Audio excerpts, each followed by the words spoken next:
오늘 이 본문의 말씀 우리가 잘 아는 이야기인데요. 하나님께서 아브라함을 갈대아 우르에서 불러내서 약속의 땅 가나안에 이끄십니다. 그러나 아직 그 땅을 너희에게 주겠다 그런 말씀을 아직 안 하셨는데, 그때 아브라함이 데리고 나왔던 유일한 한 사람이 있었는데 그의 조카 롯입니다. 그 조카 롯이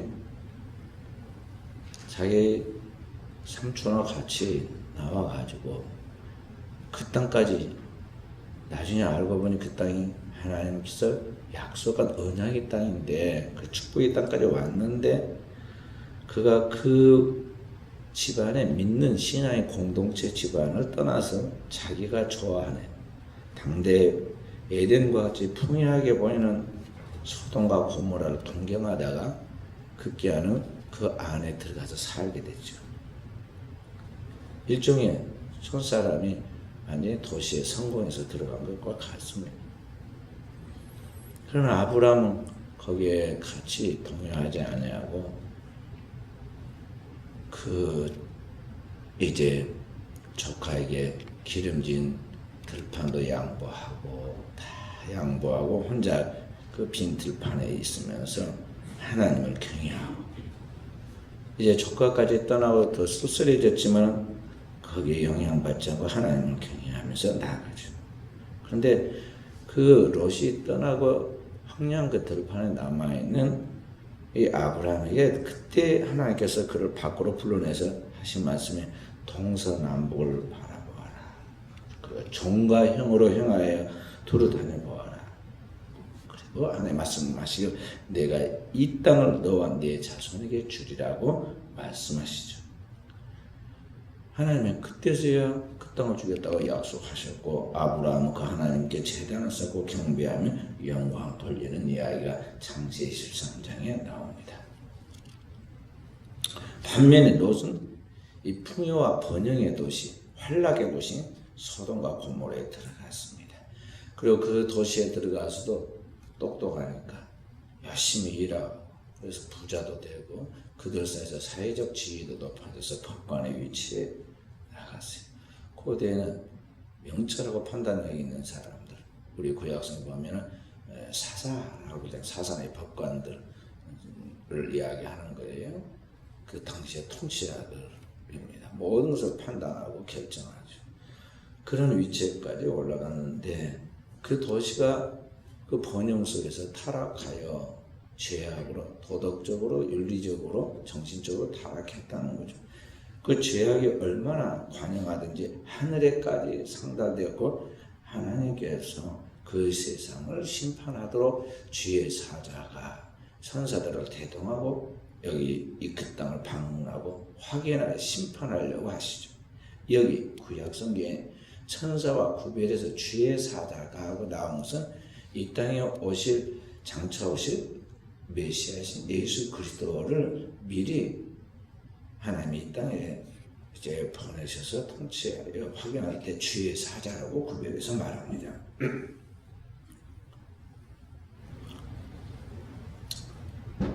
그래서 여기 주의 사자와 함께 두 천사, 그러니까 세 천사가 이제 이 땅에 신방으로 옵니다. 하늘에서부터 땅으로 신방으로 오는데 첫 번째로 가서 신방한 집은 아브라함의 집입니다. 아브라함에게 가서 이제 거기에서 아브라함 집에 갔는데 천사들을 아브라함이 완전하게 알아보지는 못했겠지만 뭔가 비상한 특별한 존재들이라는 것을 알아보는 아주 극진한 대우를 합니다. 내 주여 들어오소서 하고 아주 초청을 해서 발시청물을 주고 송아지를 잡고 그리고 음식을 아주 새로 만듭니다. 그래서 잘 대접하죠. 그렇게 할 때 이제 식사를 마치고 이제 주의 사자가 아브라함에게 명년 이맘때 네 아내 사례에게 아들이 있으리라고, 이제 아들을 낳을 것이라고 이야기해 주죠. 그 말씀이 떨어지고 그 말씀의 씨가 잉태하여 이제 나중에 태어난 자녀가 우리가 잘 알도록 아브라함이 그토록 서운해도 처음에는 얻지 못했던 그러나 이 약속이 이제 그대로 성취되어서 나타난 그 언약의 씨로서 나타난 아들이고 독자 이삭이죠. 그 하나님의 축복의 말씀을 받았습니다. 반면 롯은 동일한 이 주의 사자와 두 천사에게 세 천사가 신방을 갔습니다. 소돔과 고모라 땅에 신방을 갔는데 아주 신방을 어렵게 합니다.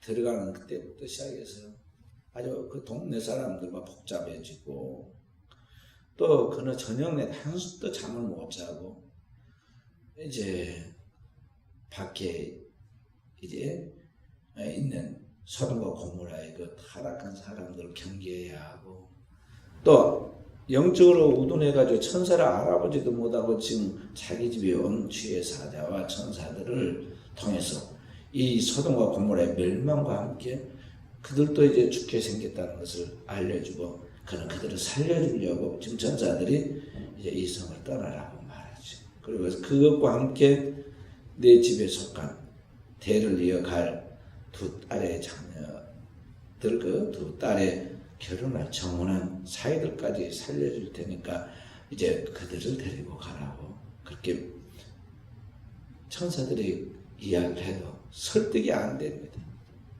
왜냐하면 워낙 깊이 그 세계에 젖어 있어가지고 이 영적인 것이 이제 많이 자기들로 흩어진 거예요. 롯은 자기가 그래도 믿음을 간직하고 어디든지 정신만 차리면 될 것이라 생각하고 아브라함과 함께 하나님을 믿었고 하나님의 믿음을 간직했기 때문에 결코 세속화되지 않을 줄 알았지만 얼마나 그 사이에 깊이 이제 세속화되어 있었던지 세상에 물이 들어와 있었던지 이 하나님의 말씀이 가까이서 곁에서 말해도 들리질 않아. 그래서 빨리 떠나야 하는데 초저녁에 만나가지고 새벽 동이 들 때까지 계속 그 낙노를 하고 있습니다. 빨리 가야 한다. 빨리 가야 한다. 해 뜨면 이제 끝나는 거다. 기다리고 또 그리고 나중에 안 되니까 어떻게 해요? 천사들이 막 팔을 비틀어가지고 감고 나요. 그 집 식구들 다 끌고 나갑니다. 집에서. 그리고는 하루에 다름질이라고 했어. 그래서 하나님의 리듬을 따라야 한대요. 리듬을 따르지 않다 이제 늦게서 이제 출발해갖고 나오니까 갈 길은 멀고 심판은 임박해 왔고 이제 그들도 이제 뭔가 조금씩 감각이 오는 거예요. 진짜 종말이 오긴 왔구나. 이 소돔과 고모라의 멸망이 진짜 현실이구나. 이분들이 보통 분들이 아니라 진짜 하늘로부터 온 천사들이라는 것을 이제 그들이 알았어요. 그때서 이제 다름질을 하니까 이게 마음이 급으면 달리기가 잘 안 된다. 그러니까 멀리 가는데 못 가고 가다가 너무 겁이 나고 다름질을 안 되니까 중간에 어디 저기 조그만 성이 하나 있는데 동네 안에 그래도 숨으려고 그 소알이라는 동네 들어가기를 허락받잖아요. 너무 늦게 이게 일을 하다 보면 항상 이런 다급한 현실들이 생깁니다. 좀 멀리 갔으면 얼마나 좋을까. 일찍부터 가라고 할 때 밤중에 빨리 떠났으면 얼마나 좋았겠어요. 그런데 너무 급했어요. 해는 떠오르고 뒤에서 뭐 쿵쾅쿵쾅 소리가 나니까 진짜 뭐가 벌어지긴 벌어진 것 같아. 뒤돌아보지 말라고 그랬거든. 근데 진짜로 이제 이게 뭔가 있긴 있는데 얼마나 호기심과 미련이 많았으면 롯의 부인이 살짝 뒤를 돌아봤겠어요. 아무도 안 본 줄 알고 말이죠. 살짝 돌아봤는데 소금 기둥이 됐잖아요. 지금도 가면 이 사해바다 언덕에 소금 그 바다가 다 소금 바다인데 거기에 소금산입니다. 소금산. 그 소금산 중에 볼록 튀어나오고 지금도 사람들이 제가 롯의 처의 그 모습이라고 이렇게 이제 가이드들이 이야기를 합니다. 근데 그게 지금까지 소금이 남아있겠어요? 비름하고 그런데. 야기가 어디 볼록이 튀어나온다고 그렇게 이야기를 하고 있어요. 자, 그런데 그렇게 그 소돔과 고모라가 불과 여왕이 하늘로부터 곧 하나님께로부터 내려와가지고 그 성을 딱 뒤엎었는데 성경에 뭐라고 하냐면 29절에 하나님이 그 지역의 성을 멸하실 때, 곧 롯이 거주하는 성을 멸하실 때, 엎으실 때에 하나님이 아브라함을 생각하사 롯을 그 엎으시는 중에 내보내셨더라. 천사들이 신방으로 왔고, 천사들만 신방에 온 것이 아니라 아브라함은 소돔과 고모라에 아예 가지를 않았어요. 그렇기 때문에 자기가 가도 자기 그 고집세고 그냥 떠나갔던 롯이 자기 같은 사람 말 듣고 거기서 나올 것 같지를 않아. 그러니까 뭔만 했냐면 기도로서만 신방을 한 거예요. 중보 기도. 계속 뒤에서 기도하고 있어. 여기 보면 27절에 아브라함이 그 아침에 일찍 일어나 여호와 앞에 서 있던 곳에 이르러 소돔과 고모라 그 온 지역에 눈을 들어. 아침 일찍 잠을 안 자고 지금 중보 기도하고는 아침에 일어나서 거기를 쳐다보니까 연기가 연기가 지쳐서 보았더라. 이미 엎어버리고 거기에 큰 막 불기둥 구름기둥으로 이제 막 연기가 마치 원자폭탄 떨어지고 난 다음에 그 버섯구름 피어오르듯이 피어오르는 것을 보았다는 거죠. 자, 그게 오늘 이 본문의 말씀입니다. 어느 시대나 하나님께서 그때 하나님의 심판이 있는데 마지막 최후의 심판이 또 오죠. 그런데 그 심판이 있는데 지금도 4,000년 전 고대 아브라함 시대는 그때 심판을 이 소돔과 고모라를 하나님께 예표로 두고 거기 심판함으로써 하나님이 살아계셔서 온 세상을 통치하고 그의 진리의 말씀을 따라 구원할 자와 심판할 자를 이렇게 다룬다는 것을 여기에서 보여주고 있는 거예요. 그런데 너무너무 못 살고 가난하고 먹을 것이 없어 그래서 망한 것이 아니라 그 당대에 가장 절정의 번영과 문명과 문화를 자랑한 도시를 뒤엎었다는 것을 우리가 잘 생각해야 돼요. 오늘의 이 시대에 아무리 우리가 볼 때 잘 살고 편리하고 번영되어서 아무 걱정 없이 살아간 것 같이 보일지라도 이 세계가 어떤 세계냐에 따라서 하나님이 통치하는 이 세계 속에서 마치 어둠이 이제 뒤집어지듯이 이 어둠의 죄악 세상 속에서 하나님의 진노와 심판을 당하는 그런 일이 있다는 것을 여기 지금 보여주고 있는 거예요.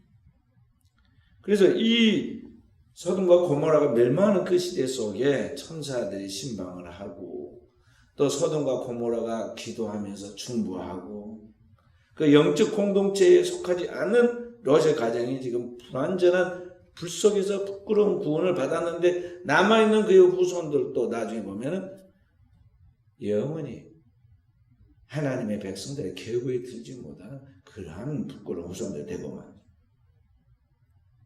그래서 오늘 이 시대, 고대나 지금이나 오늘의 이 시대 앞으로도 우리에게 진정으로 필요한 것은 이와 같은 하나님의 영적 인도와 또 중보와 그리고 그와 함께 영적인 길을 걸어가는 영적인 동반자들이 필요하다는 것을 우리가 알 수가 있어요.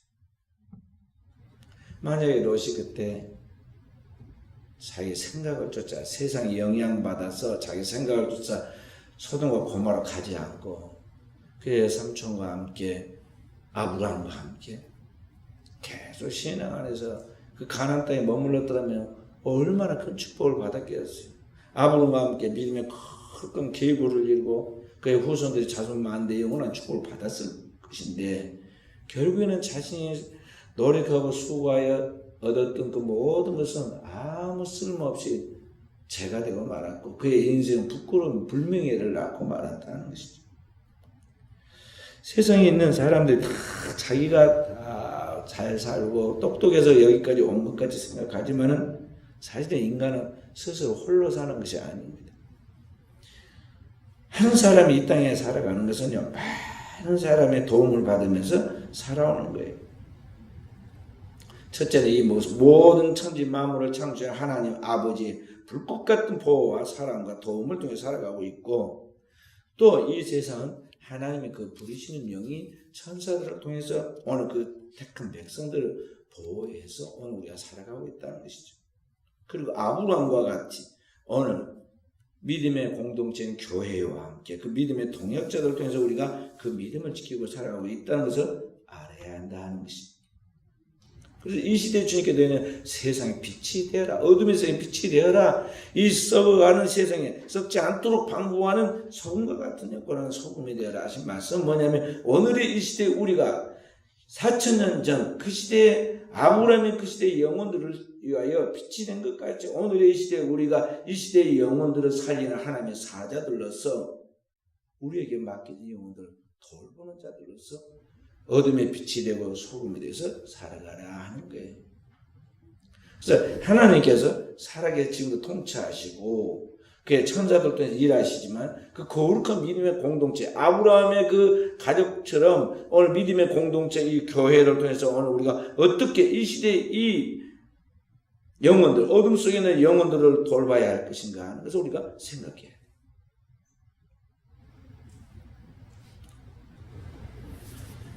그래서 이제 우리가 이 사람들 볼 때 영적으로 볼 수 있는 진짜 하나님의 그리스도의 마음 가져야 하고요. 그 주님이 우리를 보고 불쌍히 여겼다. 긍휼히 여겼다는 그런 말씀처럼 우리가 영혼을 바라보면서 이 영적인 그 상태를 보면서 그 멸망의 상태에 달려가고 있는 영혼들에 대해 아픔의 신음소리를 들어야 하고 그것에 대해서 체감하면서 이 영혼들을 어떻게 하면 살 것인가에 대한 거룩한 마음이 우리에게 있어야 해요. 그래서 그런 의미에서 영혼들을 돌보도록 우리가 만나야 돼. 이것을 고대 천사들이 아브라함의 집에 소돔과 고모라에 있는 롯의 집을 신방하였듯이 오늘 이 시대에 우리가 하나님의 영혼들을 찾아 돌봐야 할 책임이 있다는 것입니다. 문명과 문화가 발달하고 현대사회 속에서 부족함이 없으니까 괜찮을 것 같죠. 그런데 현대사회가 더 고대보다 또 우리 부모들이 살았던 그 시대보다 훨씬 더 어려운 시대에 살고 있다는 걸 알아야 합니다. 사람들은 옛날보다 살기가 문명과 문화적으로 발달해서 참 살기 좋은 세상에 살고 있다 하지만 실제로 살아가는 사람들의 이야기를 보면 사실은 지금의 옛날보다 훨씬 더 불행한 삶을 살고 있어요. 가진 자들 또는 여유가 있는 자들의 그런 문명과 혜택을 받는 그런 사람들 이야기지 실제로 오늘 이 사회 속에 그렇게 조건이 갖추지 않은 사람은 생존의 기본권을 갖추지 못하고 얼마나 불쌍하게 살았는지 몰라요. 그래서 지금 우리가 살고 있는 세상에서 가장 아프게 돌봐야 할 영혼들이 있어요. 우리나라는 지금 사람들이 조금 다시 또 말씀하겠지만요. 여유가 생겨가지고 이제 애완동물을 갖다가 집에다 갖다 키우잖아요. 반려동물이라고 그래가지고. 천만 시대가 됐다. 짐승을 키운지. 그런데 그렇다고 말하고 있지만은요. 진짜 돌봐야 할 영혼들은 따로 있다고. 생명, 진짜 영혼을 가지고 있는 인간의 생명들이 있다는 거죠. 지금 이 땅에 돌봐야 아무 힘도 없어 누군가 돌봐줘야 할 이 영혼들, 아이들, 버려진 아이들이 많이 있어요. 그 버려진 아이들 중에 부모가 있는데 돌봄을 못 받아가지고 학대받은 아이들도 또 있어요. 이 사각지역에 있는 거죠. 왜냐하면 아이가 버려져가지고 미혼모 시설이라든지 아니면은 어디 그 베이비박스 같은데 버려져가지고 그렇게 돌보면은 차라리 돌보는데요. 엄연히 엄마 아빠가 있어 애기가. 그러니까는 어떻게 하지 못하는데 아이가 제대로 돌봄을 받지 못하는 거죠. 우리나라에서 작년에만 학대받아서 숨진 아이가 30명이 넘어요.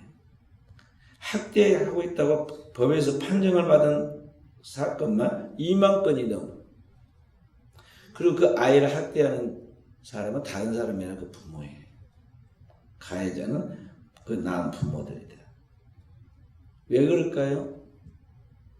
이 아이들을 대하여, 아이가 아이를 낳아서 대다수. 그러니까 아이에 대하여 소중함, 아이를 양육하는 방법 이런 것들에 대한 기본 이해도 안 됐고 준비도 안 됐어요. 너무 이른 나이에 호기심으로 성적인 그런 충동에 이끌려가지고 젊은이들이 또 청소년들이 어떻게 사고를 쳐가지고 자녀를 낳고 출산합니다. 그러니까 경제 능력도 없고 아이를 돌볼 수 있는 그런 성숙한 자세도 준비 안 되었는데 이 아이를 낳았어요. 얼마나 이 아이가 밉고 귀찮고 그렇겠어요. 부모가 분명히 되었는데 부모의 역할을 할 수 있는 모든 준비가 아직 안 된 거예요. 그리고 대다수 그런 아이들은 이제 정상적인 이러한 루트로에서 가정에서 환경에서 자라지 못했기 때문에 뭔가 다른 걸 하고 있다. 그래서 대개 보면 그런 이야기 뉴스에 나오거나 또는 그런 것에 대해서 이제 가서 나중에 보고된 거에 보면은요, 뭐 게임 중독에 빠져 있다든지. 그래서 맨날 며칠 게임하고 있으면서 아이를 놔버리는 거죠. 놔둬버리는 거죠. 그리고 운다고 가서 쥐어박아 버리고.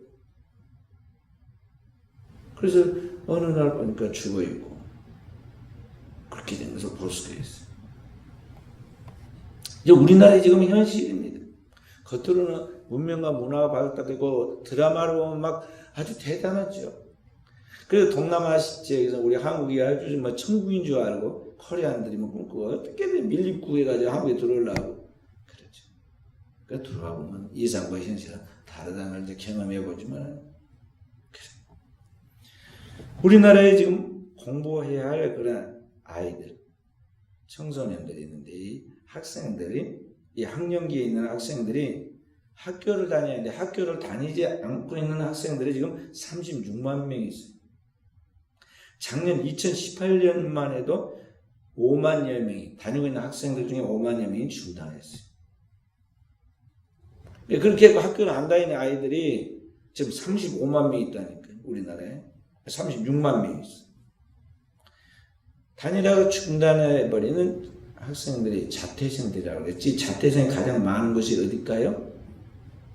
우리나라에 제일 인구가 많은데 어디예요? 경기도야. 서울보다 더 많아. 이 경기도에 가장 많은 자퇴생이 나왔어요. 작년에만 15,576명이 자퇴했어요. 근데 문제는 뭐냐면 이렇게 자퇴하는 자퇴생이 증가하면은 이 자퇴생이 그냥 학교만 안 나온 게 문제가 아니라 소년범으로 이게 증가해. 이게 그냥 나와가지고 이제 놀다 보니까 이제 사고를 치는 거예요. 최근 10년 동안 소년범이 7만 명에서 10만 명이 이르렀어요. 이 소년범들은 살인과 강도와 방화와 성폭력으로 강력범이 나왔는데 25%가 나왔어요. 청소년들에게. 뭘 모르니까 겁이 없는 거예요. 게임같이 생각하는. 그리고 자기도 혈기가 있으니까 막 성질도 있고 혈기가 있으니까 사고를 막 칩니다. 우리나라에 작년 전국 교도소 재소자가 파악했는데 5만 7천 명이라고 해요. 53개 교도소와 구치소 중에 재소자가 5만 7천 명이에요. 그런데 그 성인 교도소에 들어간 사람들 빼고 청소년만 지금 이 소년범들이 지금 10년간 7만 명에서 10만 명이 이른다 이거죠. 훨씬 재소자보다 많아. 교도소에다 넣으려면 넣을 수가 없어. 우리나라 지금 교도소가 그렇게 좀 많지 않기 때문에. 한창 배워가지고 무엇을 어떻게 살고 또 어떤 세상의 이치와 원리가 있는 것들에 대하여 호기심을 가지고 열심히 공부하면서 또 인생을 배우면서 자기 자신의 살아갈 인생의 가치관을 세울 그 나이에 학교에 적응하지 못하고 문제아가 돼요. 또 학교에 나와가지고는 또 다른 사고적으로 자기 인생 전체가 완전히 망가져가지고 학교에 이제 탁 뿌리 잘린 나무처럼 되고 만다는 거죠. 그래서 이렇게 이제 학교를 다니지 않는 또는 적응하지 못한 청소년들을 돌보는 새로운 대안학교가 나왔어요. 우리나라에 지금 대안학교, 홈스쿨 같은 학교들이 계속 만들고 있고 교회들이 세우고 있습니다. 우리나라 공교육이 너무나 획일화되어 있고 관료주의적으로 되어 있어서 이 학생들을 개성 있게 잠재력을 길러주고 다양성과 창의성을 잘 길러줘야 하는데 이거 못해요. 그냥 딱 커리큘럼에 초등학교 되면 중학교 되면 고등학교 근데 국가가 세우는 그 학교에 들어가서 그 책 몇 권 교과서 딸딸딸딸딸 암기해가지고 그것을 써서 답이라고 하고 합격하면 지나가고 그렇게 하면은 요새 드라마에서 나오는 스카이 캐슬에 들어간다 하고 이런 식으로 지금 우리 한국의 교육 프로그램은 그렇게 되고 있어요. 거기에 딱 틀에 적응하지 못하면 이런 문제점들이 이제 엄청난 문제점이 우리 한국 사회에 지금 벌어지고 있다는 거죠. 그것뿐인 줄 아세요? 우리나라의 이 교육기관인 이 공교육을 다 대학까지 마친 학생들은 다 그러면 이제 다 됐느냐? 그렇지 않아요. 교육가들이 말하기를 한국은 지금 단군 이래 최대의 스펙을 자랑한다. 그래 우리 옛날에는 양반 상놈 그래가지고 못 배운 사람은 못 배웠잖아요. 양반은 전체 인구의 5%도 안 되고 다 이제 자기 이름 석자도 쓸지 모르는 그런 사람들이 땅만 파고 살았는데 지금 우리나라는 어떻게 되었느냐? 25세에서 34살까지 청년들이 절반 이상이 다 전문대 이상의 학교를 다 졸업했어요. 그리고 옛날에는 땅밖에는 팔 게 없었는데 지금은 자기가 게을러서 안 하니까 이제 어디든지 회사에 들어가는 마음만 먹으면 다 일할 때가 있어요. 그래서 이왕이면 내가 원하는 회사, 꿈꾸는 회사에 들어가려고 노력들 하죠. 근데 안타까운 건 뭐냐면은 회사에 들어가는 그 청년들이 대다수가 얼마 후에는 퇴사를 한다는 거죠. 신입 교육을 시킵니다. 회사에 신입사원 교육을 시키는 굉장히 돈을 많이 투자해가지고 교육을 시켜서 딱 넣어놓으면 1년 좀 지나고 한 2년 되면요. 그래서 나와버립니다. 그게 돈의 낭비가 엄청 커지죠. 왜 나올까요? 자기가 선택한 게 아니거든. 자기가 원하는 공부도 안 했고, 자기가 하고 싶은 것을 선택해서 자기가 하는 게 아니야. 그러니까 어떤 드라마에서 나온 이야기처럼 누군가의 그 말들에 또는 요구에 그런 것들에 맞춰서 막 뭔가를 하다가 보니까 어느 날 대학까지 나왔고, 대학까지 나와서 또 그러면 자기 원하는 어디 직장에 들어갈까 하면 자기 원하는 것이 딱 떨어지질 않아. 그러니까 다급하니까 어디에 그냥 들어간다고 들어갔는데 거기에도 마음에 안 드는 게 또 나오는 거야. 그럼 나와서 새로운 데를 찾으면은 진짜 이제 또 마음에 드는 꿈의 직장이 나오느냐? 나이도 들어가고 갈수록 취직은 더 어려워져. 취업이 어려워집니다. 앞으로는 더 그럴 거예요. 지금은 4차 산업혁명의 시대라고 하는데 지금 4차 산업혁명의 도래로 모든 기계화되고 전산화됐어요. 사람은 자꾸 불러놓으면 막 싸우고 노조를 막 결성해가지고 월급이나 올려주라고 그러니까 사람 안 만나고 일을 많이 대량으로 할 수 있는 게 뭐냐면 기계, 전산이야. 그러니까 기업주들이 최첨단의 시스템에 딱 기계들을 도입해가지고 사람 수백 명이 할 때 한 몫을 다 해요. 제가 순천만 정원에 어느 날 거기에 잠깐 산책을 갔습니다. 보니까 개울 꿈의 달 이쪽에서 저 끝에까지 사람 하나가 포크레인 가지고 처음부터 끝까지 혼자 다 해버리더라고. 다 해버려 일을. 한나절이든지 하루 만에든지 다 해버려. 거기 수심이 맨날 며칠 달라붙어서 해가지고 할 일을 갖다 기계 하나가 다 해요. 그것만 그러겠어요. 전산을 하는 것도 마찬가지예요. 참 기계로 따다다닥 듣다고 말이에요. 하나만 딱 해가지고 입력시키면 자동 전산화가 돼가지고 하게끔 해놨잖아요. 그러다 보니까 사람이 별로 필요치 않아요. 그것을 다룰 수 있는 인력 몇 사람 외에는 나머지는 필요가 없는 거야. 그러다 보니까 점점 일할 일거리가 없어지고 취업이 어려워진다는 거죠. 그래서 항상 이게 선진국에 가면 일거리도 많으니까 선진국에 가면 자꾸 실업률이 높아지고 파업이 자꾸 생긴 이유가 뭐냐면 기계가 다 해버리니까. 기계가.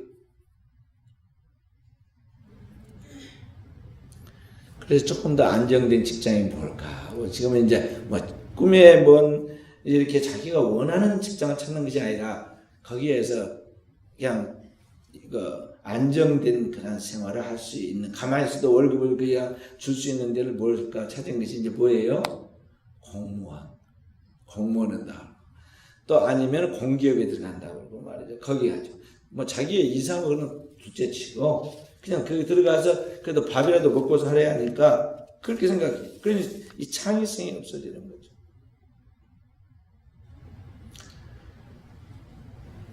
사실은 이제 사람은 그래도 살고 있으니까 이 사람 사는 세상에는 그런 것만 있는 건 아니거든요. 여러 가지 사람 사는 게 많아. 그래서 우리나라 같은 경우에 지금 뭐 이제 그 마을 기업, 직장 일거리 주어가지고 그저 생활에 갈 수 있도록 해서 뭐 마을 기업 같은 것도 국가가 지원해서 해주잖아요. 그런 비슷한 이 다양한 지역 속에서 비영리 활동에 그렇게 눈을 돌리고 큰 어떤 것보다는 정말 자신의 삶에 내가 가치 있는 것이 무엇일까? 내가 살아가는 존재의 이유에 맞는 것이 뭘까? 이런 걸 생각하면서 나가야지 옛날과 같이 자본주의 사회에서 많은 걸 소유해야겠다. 그렇게 생각을 하면은요, 생각과 현실은 달라진다는 거죠. 그래서 앞으로 더 많은 소유가 아니라 더 의미 있는 삶, 자신의 존재의 의미를 찾아서 그것을 지향하는 삶, 뭐 대단한 어떤 것보다는 그 지역에서 자기의 삶을 적용해서 나아가면서 활동하는 그 소박한 삶에 의미를 두고 내가 할 수 있는 것이 뭔가를 찾으라고 마음먹으면 얼마든지 그런 게 많이 있다는 것이죠. 그런 것이 필요해요. 그러려면 그런 것들에 대한 자기 소신과 함께 그리스도인으로서 하나님의 정신을 가지고 진정한 신앙으로 어떻게 하면 이 사회 속에서 이들의 삶에 도움을 줄 수 있을까? 내가 얻으려고 하는 것에 도움을 줄 수 있을까? 어떻게 하면 발달된 현대 문명 속에서 이 도시화되고 기계화되어 있는 사회 속에서 정말 이 상처받고 방황하고 죽어가는 영혼들이 너무너무 많이 있는데 이들의 영혼을 살릴 것인가 하고 그런 것들에다가 정신을 쏟고 있으면은 또 할 일들이 많이 있다는 거죠. 많이 있어요. 그런 생각들을 잘 안 하고 우리가 그냥 보편적인 자본주의 사회에서 그런 것을 생각하니까 이게 문제예요. 우리 목회자들도 그러합니다. 저희 목사님 중에 한 분, 담양에서 목회하시는 목사님 한 분 계신데 완전히 지역의 유지예요, 유지. 유지는 돈이 많아서 유지가 아니라 그분이 없으면은 그 지역이 돌아가지를 않아. 그 지역의 모든 일에 이제 참여해서 돌봅니다. 그쪽에 있는 군부대, 교도소, 소방, 교회로서 크리스찬들이 할 수 있는 것에 대해서 최선을 다해주죠. 그쪽에 있는 영산강 살리기, 또 이제 그 지역에 메타세과가 있어요. 메타세과의 길을 갖다 돌보는 환경 지킴이, 이런 일에 하는데 너무 박식하고 아주 열심히 최선을 다하고 돈을 가져가는 것이 아니라 최선을 다해서 해가지고 막 하니까 아주 유명한 인사가 돼가지고 말이죠. 국가가 이제 지원해 줍니다. 그런데 그 지역만 하는 게 아니라 이제는 대한민국 전체에서 어떤 환경에 대해서 이야기하거나 생태에 대해서 이야기하면요, 그분을 초청해서 강연도 듣고 경험도 이야기하고 그래요. 농촌 목회가 어렵다고 그러고 그러잖아요, 보통. 근데 다 또 이렇게 열심히 하다 보면은 이런 일들이 열리는 거예요. 제가 그 교회를 가봤습니다. 우리 교정 같이 하기 때문에 목사님 그 교회에서 회의 아니라 한번 가봤는데 교회가 마당에가 여기가 그 앉아서 그 노인들 쉬고 그렇게 할 수 있는 거 뭐 팔각정 같은 거 있잖아요. 잘 줘야 그래서 어찌 된 것인가 그랬더니 그 동네에 이제 그 팔각정 같이 이렇게 그 뭘 지을 것이 그 군에서는 뭐가 이제 그런 조건이 주어져서 왔다는 거예요. 그래서 지을 때가 마땅치 않으니까 우리 교회에 땅을 준다고 그랬다는 거예요. 교회 땅을. 그러니까 그걸 좋다고 해서 지었는데 동네 사람 뭐 얼마나 와 그래서 거기 놀고 있겠어요. 교회 마당 앞에 한쪽 비팅인데 전부 다 교인들이 와서 이제 쉬고 교회에서 이제 활동할 때 이제 이렇게 쓰는 거죠. 이제 그런 것부터 시작해서 여러 가지 이렇게 해간 걸 보면은 교회만 그래서 우리 그리스도인 있는 곳에서는 얼마든지 그런 일들을 할 수 있는 거죠.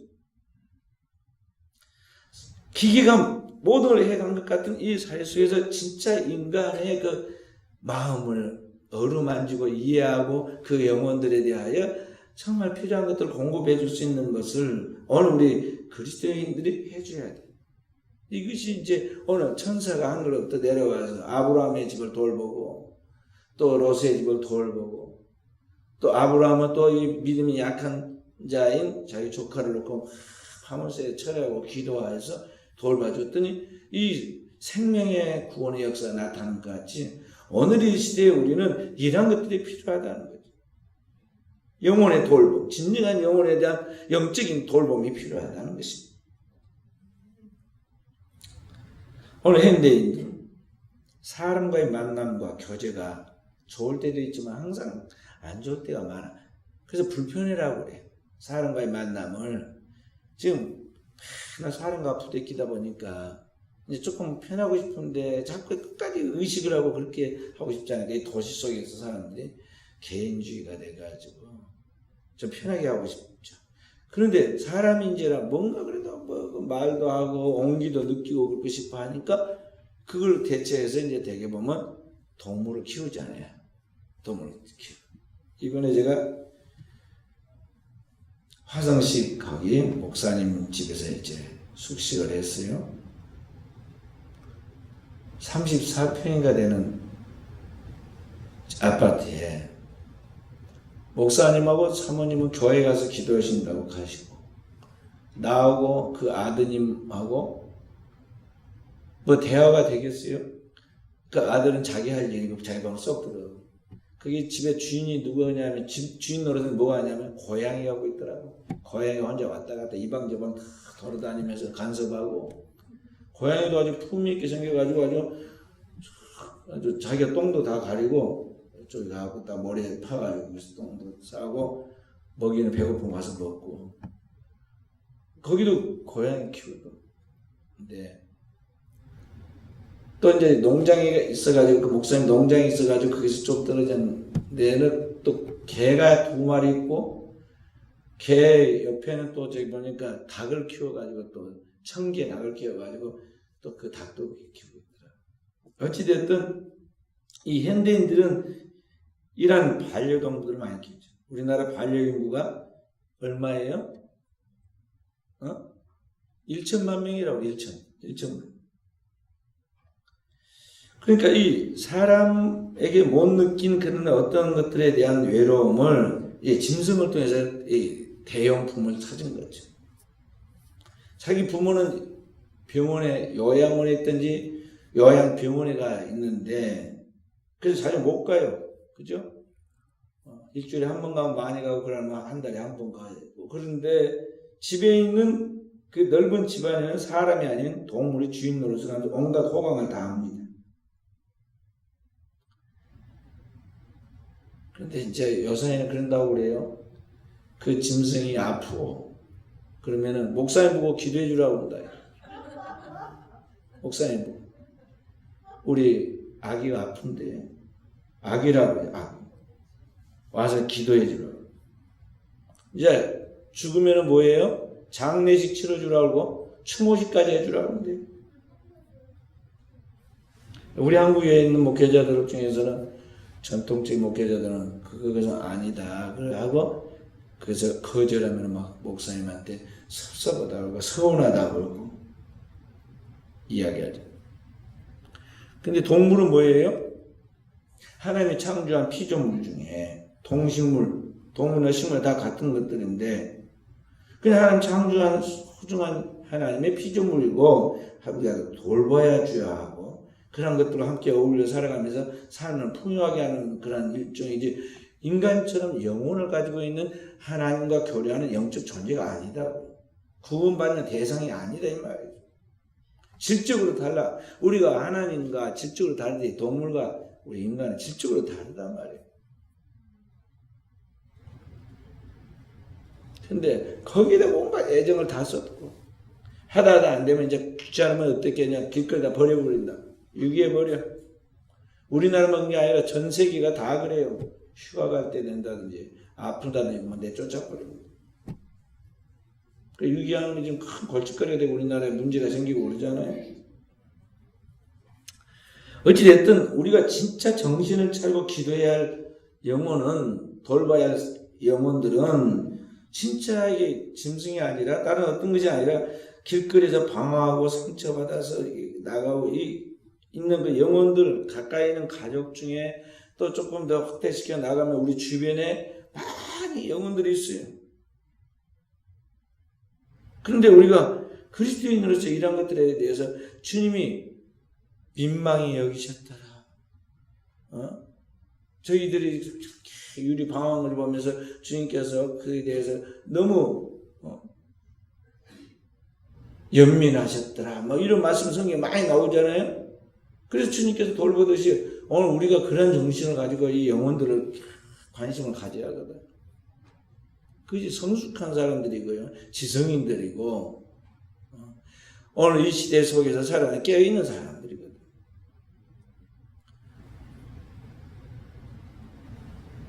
그런데 우리는 그냥 교회 와서 예배만 드리고 가면 된 줄로 알고 있다. 교회 와서 예배만 드리고 가면 된 줄 알고 있어. 신앙의 매너리즘에 빠졌어. 오늘 현대인들이 개인주의가 심해지면서 주일날만 와서 예배 오전에 드리고 가면은 다 신앙이 끝난 것 같이 그렇게 생각하는 성도도 있어요. 이 그림자 성도라고 해요. 그림자 성도. 섀도우. 그림자 성도들. 본래 주님을 믿을 때, 주님을 만났을 때, 그 거룩하신 주님 앞에서 자신의 그 진정한 거룩한 신선한 신앙의 초심을 다 잊어버리고 계속 교회 왔다 갔다 하다 보니까 이제 습관이 되어가지고 타성이 젖어가지고 교회 와서도 딴짓 하면서 입술로 흥얼흥얼하고 교회도 늦게 왔다가 그냥 일찍 도망가듯이 가버리고 설교를 들으면서도 한 손으로 핸드폰 꺼내가지고 뚜적뚜적 하면서 키득키득 웃고 문자 날리고 딴짓을 하고 그러니 성령의 영이신 하나님께서 그 안에서 하나님의 성령의 음성을 들려줘야 할 것인데 내가 전심 전력하여 마음을 다하고 뜻을 다하고 성품을 다하고 힘을 다하여 하나님께 쭉 집중을 해도 지금 하나님께서 깨달아질까 말까 하나님의 것이 지금 촉각이 하나님과 딱 영감이 탁 스파크가 일어날까 말까 하는데 이런저런 이상한 행동을 다 하는데 거기에 성령의 역사가 하나님의 영감이 하나님이 우리를 통해서 말씀하시고 이런 게 느껴지겠느냐 하는 거죠. 그래서 오늘 하나님의 은혜를 제대로 받고 생명의 깊은 영성을 가진 성도들은 하나님을 처음 믿고 은혜 받고 처음 만났을 때 그 인격적인 감격을 그 신선한 감격을 끝까지 유지해야 돼요. 금은 변하지 않듯이 순결한 신앙이 되어야 한다는 거예요. 그리고 거기서 기초 삼아가지고 더 깊이 더 깊은 은혜의 말씀으로 더 깊은 사랑으로 더 높은 믿음으로 자라가야 돼요. 그리스도의 장성불려로 성장해 가야 한다는 거죠. 부모의 기쁨은 자녀의 자람이 있거든요. 말도 잘하고 키도 막 많이 컸고 그러면 막 부모가 막 신이 나고 자랑스럽잖아요. 그래도 우리 하나님의 자녀단 말이에요. 자라가야 돼. 현대 사회가 점점 분주해져 가지만은 소돔과 고모라에 바로 그곳에 주님이 찾아오셨듯이 천사들이 찾아왔듯이 오늘의 시대도 주님이 항상 우리의 가운데 임재하셔서 우리를 만나주시고 말씀하시고 우리가 이 세상에 더 이상 빠지면 안 된다. 멸망한다. 여기서 빠져나와라. 그 악에 참여하지 말아라. 그 바벨론에서 빨리 나와야 한다고 주께서 우리를 지금 강권하시고 말씀하시는데 우리가 그 성령의 음성을 놓치고 천사가 끄는데도 말이죠. 자꾸 미련을 두고 뒤돌아보면서 이렇게 하면서 성령을 회방하면 그런 의미에서 오늘 이 돌볼 대상은요, 어린아이부터 아동부, 중고등부, 청년부, 장년부, 노년부 돌아가시기 전까지 숨 딱 들어가서 죽기 전에 영혼들은 어떤 영혼이든지 다 돌봐야 돼요. 돌봐요. 목회자가 우리 성도들 가정에 신방을 가잖아요. 현대사회는 신방을 안 가요. 안 간 지 오래됐어. 서울에 있는 대교회들은요, 신방 요청서를 제출하는 사람만 신방을 해요. 그런 지 오래됐다니까요. 몇십 년 됐어. 그런데 제가 지금 90 같지 않아요. 봄 신방, 가을 신방. 이게 언제 했던 건지 지금은 그렇잖아요. 왜 한지 아세요? 성도들을 가정에 찾아가기 전부터 기도하죠. 가서 이제 딱 가서 기도를 하면 다시 기도하고 딱 살펴보면 목회자가 하나님의 시야로 바라보면서 느끼는 게 달라요. 그러면 거기에 대해 영적인 답을 하나님 말씀을 전해주고 와야 하거든요. 그러면 성도들이 그 안에서 영적인 공감을 이룬다. 그리고 와서 설교를 하고 설교를 들을 때 거기서 나타나는 것이 다른 거예요. 그런 것 없이 그냥 성도는 편하게 교회 왔다고 목회자도 그냥 혼자 말씀 준비해서 그냥 설교하고 나면 뭔가가 거기에 괴리가 오고 공허함을 느껴요. 공감대가 없어요. 영혼의 접촉점이 없으니까, 영적인 접촉점이 없으니까 이게 공허하다고. 여러분 극장에 가서 재밌게 영화 보고 왔잖아요. 뒤끝이 나오면 어때요? 공허해요. 씁쓸름합니다. 왜 그럴까요? 진정한 교류가 안 이루어진 거거든. 그게 지금 감상을 하고 왔을 뿐이지 교류가 안 이루어진 거예요. 그렇기 때문에 오늘 우리는 이 영혼을 돌볼 때 그냥 전화로만 딱 하고 말아요. 까똥만 해고 돼서는 안 돼요. 가서 마주 앉아서 기도하고 살과 살을 부딪히면서 눈과 눈을 서로 마주치면서 기도하면 하나님이 완전히 다르게 말씀하시고 보여주신다. 그냥 자기 구역 식구들, 자기 사랑하는 반의 학생들을 돌볼 때 기도만 하지 말고 직접 찾아가고 만나고 그렇게 해가지고 그래야지 성령의 역사가 일어나는 거예요. 중고등부 학생들 또 선생님들이 시간을 내가지고 그 학교를 찾아가고 그룹을 행사해서 만나주고 그때 가면 완전히 달라집니다. 근데 이렇게 안 하잖아요. 우리가 지금 다 바빠서 그런 것이 있지만은 천사들이 할 일이 없어. 하늘에서 말씀하시면 되는데 하늘에서 그냥 영적으로 그냥 딱 감동 주면 되잖아요. 환상 주면 되고. 그런데 그렇게 하자면 직접 찾아오잖아요. 찾아와. 아브라함께 찾아가고 소돔과 고모라 롯에게 찾아가고 안 되니까 손을 끌고 나오잖아요.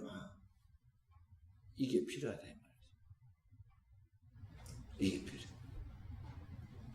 그렇게 해서 한 영혼을 살리면 주님은 천하보다 귀한 그 영혼을 살리기 때문에 하늘에서 천사들 99명이 기뻐하는 것보다 더 큰 기쁨과 잔치가 벌어진다고 했어요. 그래서 오늘의 시대 이거 한 영혼에 대한 절대적 가치를 놓고 내 영혼의 소중한 가치 하나님 앞에서 다 다른 사람들도 영혼이 소중해요. 우리가 그 하나님의 그리스도 예수의 마음을 간직하고 이 영혼들을 놓고 우리가 오늘의 시대에 사랑의 섬김과 돌봄을 다해야겠어요. 그 대가는 하나님이 갚아주실 거예요. 하늘의 신령한 복 땅의 기름진 복을 현재 만약에 당대 만약에 자손 만대 하나님 축복하신다는 걸 알고 오늘 또 이 거룩한 사역을 같이 동역해 나아가므로 하나님 앞에 칭찬받고 쓰임받는 우리 사랑 귀한 종들이 되어지기를 주의 이름으로 축원드립니다. 거룩하신 아버지, 오늘 또 주님 앞에 주의 사랑하는 종들 우리의 사명을 놓고 기도하고 이 사회가 너무나 빠르게 분주하게 돌아가고 있고 우리의 살아가는 모든 삶이 여러 가지로 힘듭니다. 그러나 주님, 나 같은 죄인의 길수를 살리기 위하여 주께서 천군 천사와 함께 방문했던 것 같이 주님이 십자가를 지고 이 땅에 오셔서 우리를 대신하여 자신의 모든 것을 내놓고 희생하셨던 것 같이 오늘의 이 시대의 주의 종들이 우리에게 붙여진 영혼들 우리에게 만나도록 함께 한 공간에서 한 지역에서 살도록 하나님께서 만나게 하는 영혼들을 그리스도 예수의 마음과 영과 정신으로 그 사랑과 그 은혜로 참 기도하면서 사랑으로 성도 돌보아서 한 영혼 한 영혼으로 주님께로 돌아와서 그리스도의 장성 분량에 이르도록 세워감으로 주님이 잘하였다. 착하고 충성된 종이다. 내 마음을 시원케 하였으니 나도 내 뜻을 다 이루게 하리라고 말씀하신 주님의 진한 축복을 받도록 우리 사랑하는 종들 축복하옵소서. 오늘도 우리의 사랑하는 종들 통해서 순천히 복음화되게 하여 주시고 이 민족을 복음화시키게 하여 주시고 아시아와 세계 속에 주님의 생명의 복된 전달을 통해서 주님의 나라를 이 땅에 이루어가는 역사를 이루게 하옵소서. 모든 말씀을 구주 예수님 이름으로 기도하옵나이다. 아멘.